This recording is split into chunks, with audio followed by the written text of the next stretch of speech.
स्वागत है आप सभी विद्यार्थियों का गायत्री कॉलेज सांचौर द्वारा संचालित बीएससी पार्ट फर्स्ट की ऑनलाइन क्लास में। सब्जेक्ट बॉटनी के अंतर्गत आज हम जिस टॉपिक का डिस्कस करेंगे वो है न्यूट्रिशन ऑफ बैक्टीरिया। जीवाणुओं में पोषण किस प्रकार से होता है और पोषण के आधार पर जीवाणु कितने प्रकार के होते हैं, इसके बारे में हम आज की इस क्लास के माध्यम से डिस्कस करेंगे। इस टॉपिक को हम दो भागों में विभक्त करके पढ़ेंगे। पहले भाग के अंतर्गत अर्थात आज हम स्वपोषित बैक्टीरिया के बारे में डिस्कस करेंगे और नेक्स्ट क्लास में परपोषित जीवाणु के बारे में पढ़ेंगे। तो आइए प्रारंभ करते हैं आज का टॉपिक, जीवाणुओं में पोषण का पहला भाग। इससे पहले हमने जीवाणु की संरचना से संबंधित कुल 4 लेक्चर्स के माध्यम से, 4 टॉपिक के माध्यम से उस जीवाणु कोशिका की संपूर्ण संरचना के बारे में डिस्कस किया था। जिस प्रकार से पादप प्रकाश संश्लेषण क्रिया के माध्यम से खाद्य पदार्थ संश्लेषित करता है, ठीक उसी प्रकार से क्या बैक्टीरिया भी प्रकाश संश्लेषण के द्वारा खाद्य पदार्थ का संश्लेषण करता है अथवा ये अन्य किसी जीव से, सजीव कोशिका से अथवा निर्जीव कोशिका के माध्यम से पोषण को अवशोषित करता है। तो इसके आधार पर जीवाणु को 2 भागों में विभक्त किया गया है, एक ऑटोट्रॉपिक अथवा स्वपोषित बैक्टीरिया और दूसरे परपोषित अथवा हेटेरोट्रॉपिक बैक्टीरिया। वे जीवाणु जो रासायनिक क्रियाओं के द्वारा अपना भोजन स्वयं संश्लेषित करते हैं, इनको स्वपोषित जीवाणु अथवा ऑटोट्रॉपिक बैक्टीरिया कहते हैं। संश्लेषण क्रिया के दौरान ये ऊर्जा स्रोत के रूप में विकिरण का उपयोग करते हैं, सौर ऊर्जा का उपयोग करते हैं, जबकि हाइड्रोजन दाता के रूप में किसी अन्य यौगिका और कार्बन स्रोत के रूप में कार्बन डाइऑक्साइड का उपयोग करते हैं। स्वपोषित जीवाणु को 2 भागों में विभक्त किया गया है। एक होता है प्रकाश संश्लेषी अथवा प्रकाश पोषित जीवाणु, विकिरण या ऊर्जा स्रोत के रूप में विकिरण का उपयोग करेंगे, और दूसरे होते हैं रसायन पोषित जीवाणु या कीमोट्रॉपिक। ये जीवाणु ऊर्जा स्रोत के रूप में रासायनिक अभिक्रियाओं के द्वारा प्राप्त होने वाली ऊर्जा का उपयोग करते हैं। रसायन पोषित जीवाणु को अभिक्रिया में भाग लेने वाले रासायनिक पदार्थ की प्रवृत्ति के आधार पर 2 भागों में विभक्त करते हैं। यदि ये जीवाणु अकार्बनिक पदार्थ के उपयोग द्वारा ऊर्जा प्राप्त करते हैं तो अकार्बनिक रसायन पोषित जीवाणु कहेंगे, और यदि वो कार्बनिक पदार्थों का उपयोग करते हैं तो उसको कार्बनिक जीवाणु के नाम से जाना जाता है। ठीक इसी प्रकार से प्रकाश पोषित जीवाणु भी हरित गंधक, बैंगनी गंधक और गंधक जीवाणु के रूप में विभक्त किए जाते हैं। तो सबसे पहले हम पढ़ते हैं प्रकाश पोषित अथवा प्रकाश संश्लेषी जीवाणु क्या होते हैं। प्रकाश संश्लेषी जीवाणु प्रकाश संश्लेषण अभिक्रिया के माध्यम से खाद्य पदार्थ का निर्माण करते हैं। जैसे कि हम जानते हैं कि उच्चवर्गीय पौधों में CO2 और जल के द्वारा, किसकी उपस्थिति में, लाइट की उपस्थिति में और क्लोरोफिल की उपस्थिति में, क्लोरोफिल A, B इत्यादि की प्रेजेंस में ये एक कार्बनिक पदार्थ का निर्माण करता है, जिसको हम खाद्य पदार्थ के नाम से जानते हैं, के साथ में ऑक्सीजन मुक्त करता है। क्या मुक्त करेगा ये? ऑक्सीजन। यहाँ पे हाइड्रोजन दाता के रूप में जो यौगिक काम आ रहा है वह कार्बनिक यौगिक जल होता है, और कार्बन स्रोत के रूप में कार्बन डाइऑक्साइड, जो वायुमंडलीय कार्बन डाइऑक्साइड प्राप्त होती है। इस प्रकार की ये क्रिया उच्च वर्गीय पौधों में होती है और इसको प्रकाश संश्लेषण विक्रिया के नाम से जाना जाता है। ये प्रकाश संश्लेषण का रासायनिक समीकरण हुआ। ठीक इसी प्रकार से जीवाणुओं में भी प्रकाश संश्लेषण के समान कार्य होती है, लेकिन यहाँ पर हाइड्रोजन दाता के रूप में जल नहीं होता। क्या नहीं होता?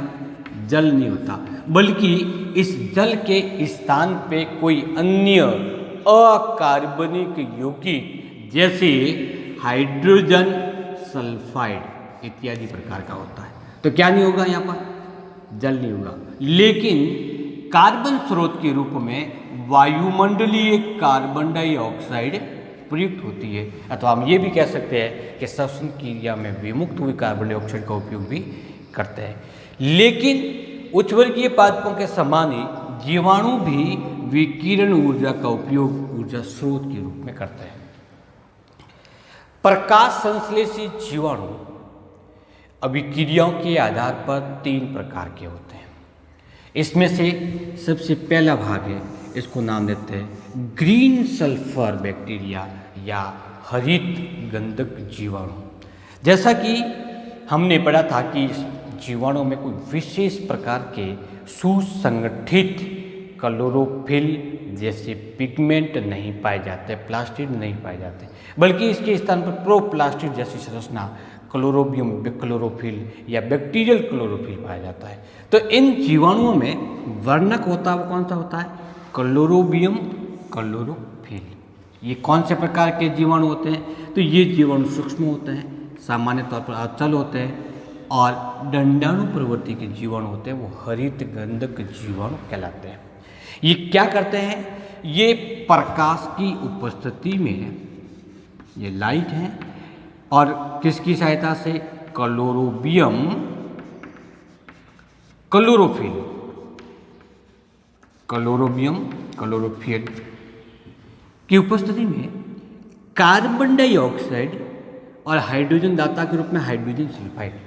पहले डिस्कस किया था कि हाइड्रोजन दाता के रूप में जल इनमें नहीं होता, तो यहाँ पे क्या होता है?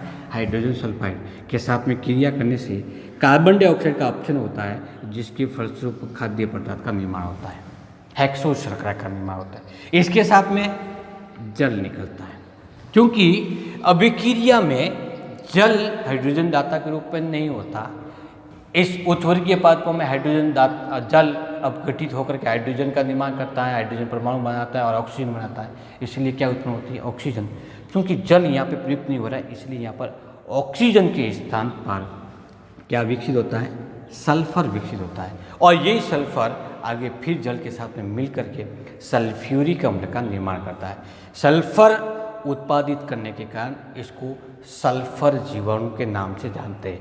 लेकिन चूंकि इसमें पिगमेंट के तौर पर क्लोरोबियम क्लोरोफिल पाया जाता है, इसलिए इसका पूरा नाम होता है हरित गंधक जीवाणु। जैसे क्लोरोबियम जीवाणु हैं, वो हरित गंधक जीवाणु कहलाता है। ये कौन से आवास में पाए जाते हैं? सामान्यतः सल्फर या सल्फ्यूरिक एसिड युक्त क्षेत्र में, अर्थात ये प्रकृति के आधार पर अम्लीय जीवाणु होते हैं। अम्लीय वातावरण, सल्फ्यूरिक अम्ल क्या है? एक अम्ल है।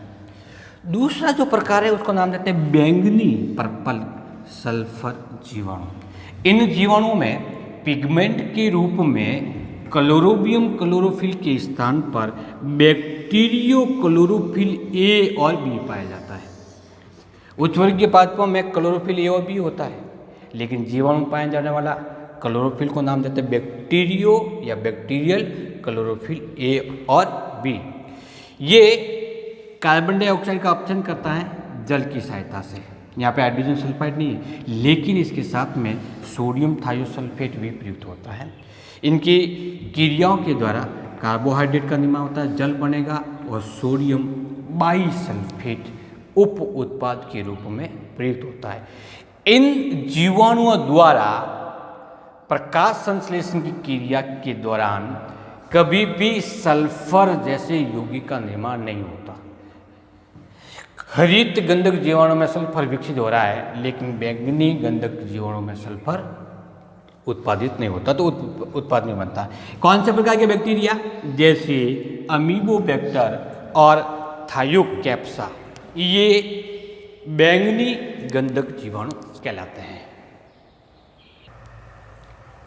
रसायन पोषी बैक्टीरिया का तीसरा प्रकार है, जिसे हम गंधक विहीन बैंगनी जीवाणु के नाम से जाना जाता है।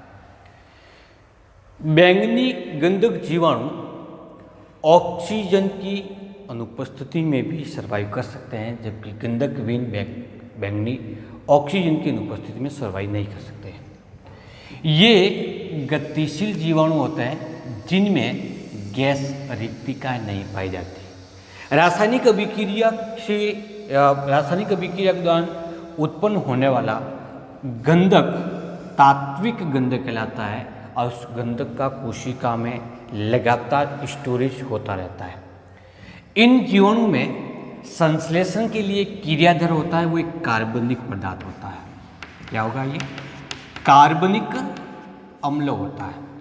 ऐसा कार्बनिक अम्ल जिनमें कार्बन और हाइड्रोजन तथा ऑक्सीजन का अनुपात 1:2:1 हो, अर्थात हाइड्रोजन हमेशा ऑक्सीजन से दुगनी होती है। तो ऐसा क्रियाधार इन जीवाणुओं के द्वारा प्रयुक्त किया जाता है और रासायनिक अभिक्रिया के द्वारा खाद्य पदार्थ का संश्लेषण होता है। अब यदि CH2O क्रियाधार है, जो किसी कार्बनिक का मूलानुपाती सूत्र है, यदि इसका अपचयन होता है, क्या होगा? अपचयन होगा, उस स्थिति में हाइड्रोजन धनायन निकलते हैं और वो कार्बन डाइऑक्साइड को अपचित करके किसी कार्बनिक पदार्थ का निर्माण करता है। और यदि इस कार्बनिक अम्ल का ऑक्सीकरण होता है, उस दौरान इसमें से एक कार्बन डाइऑक्साइड के रूप में बाहर निकलती है। जब क्रियाधर का ऑक्सीकरण होता है, तब वो श्वसन की तरह प्रयुक्त होकर के कार्बन डाइऑक्साइड को मुक्त करता है, और यदि वो अपचयन होता है तो संश्लेषण क्रिया के रूप में प्रयुक्त होकर के कार्बनिक पदार्थ का निर्माण करता है। यदि मैलिक एसिड है तब तो होगा उसका ऑक्सीकरण, और यदि कोई प्रोपेनिक अम्ल है तो उस स्थिति में होगा इसका अपचयन। अर्थात हम कह सकते हैं कि कार्बनिक अम्ल जिसका मूलानुपाती सूत्र CH2O हो, जिसमें हाइड्रोजन और ऑक्सीजन का अनुपात 2:1 हो, तो वो कार्बनिक अम्ल ही गंधक विहीन बैंगनी जीवाणुओं द्वारा क्रियाधर के रूप में प्रयुक्त होता है, और उस से निकलने वाले हाइड्रोजन या अपचयन के द्वारा निकलने वाले हाइड्रोजन कार्बन डाइऑक्साइड का अपचयन करके कार्बोहाइड्रेट का निर्माण करते हैं। तो इस प्रकार से रसायन प्रकाश संश्लेषी जीवाणु 3 प्रकार के होते हैं। इन तीनों प्रकार का हमने अध्ययन किया।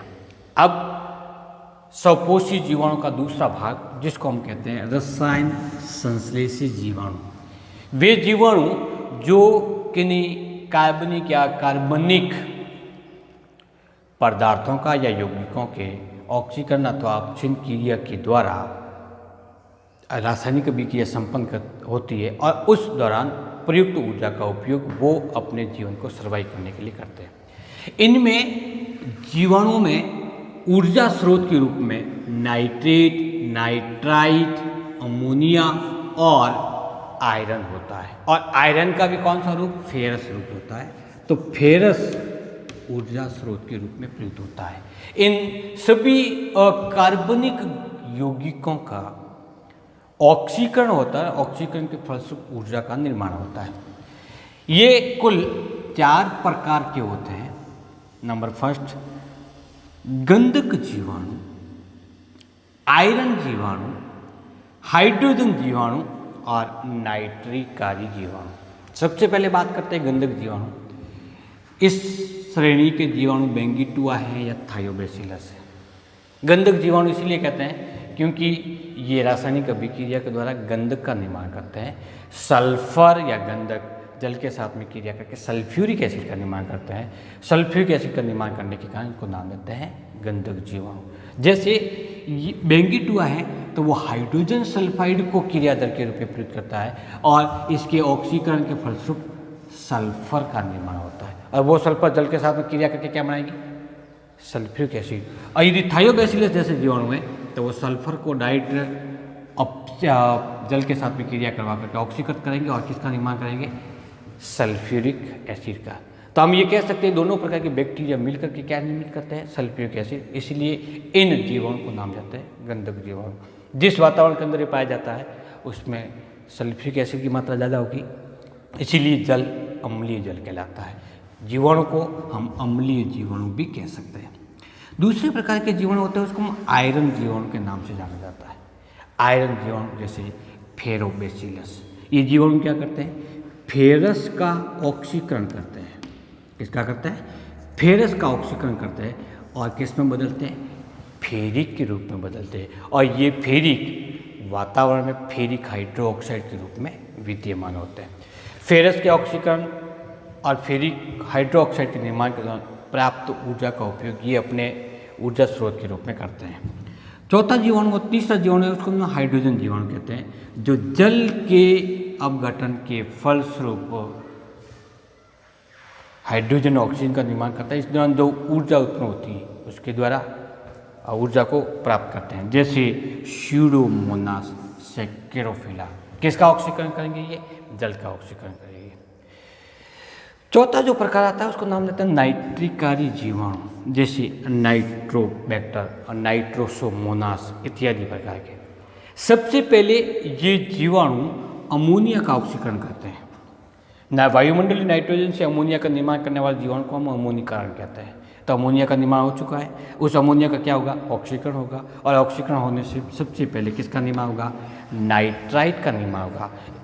इस दौरान भी जल ऊर्जा उत्पन्न होती है और फिर वो नाइट्राइट ऑक्सीजन के साथ में जुड़ करके या ऑक्सीकृत होकर के नाइट्रेट में परिवर्तित होता है और इस दौरान भी ऊर्जा उत्पन्न होती है। अर्थात नाइट्रिकारी जीवाणु कुल 2 पदों में रासायनिक अभिक्रियाओं को द्वारा ऊर्जा प्राप्त करते हैं। सबसे पहले अमोनिया को ऑक्सीकृत करके नाइट्राइट बनाएंगे और नाइट्राइट से फिर नाइट्रेट का निर्माण करते हैं। तो प्रिय विद्यार्थियों, इस प्रकार से आज के इस टॉपिक में जीवाणु का पोषण पढ़ा है। इस पहले भाग में हमने स्वपोषी जीवाणुओं की विभिन्न प्रकारों के बारे में डिस्कस किया है। नेक्स्ट क्लास में हम परपोषी जीवाणु कितने प्रकार के होते हैं और वो अपना पोषण किस प्रकार से प्राप्त करते हैं इसके बारे में डिस्कस करेंगे। थैंक यू, नमस्कार।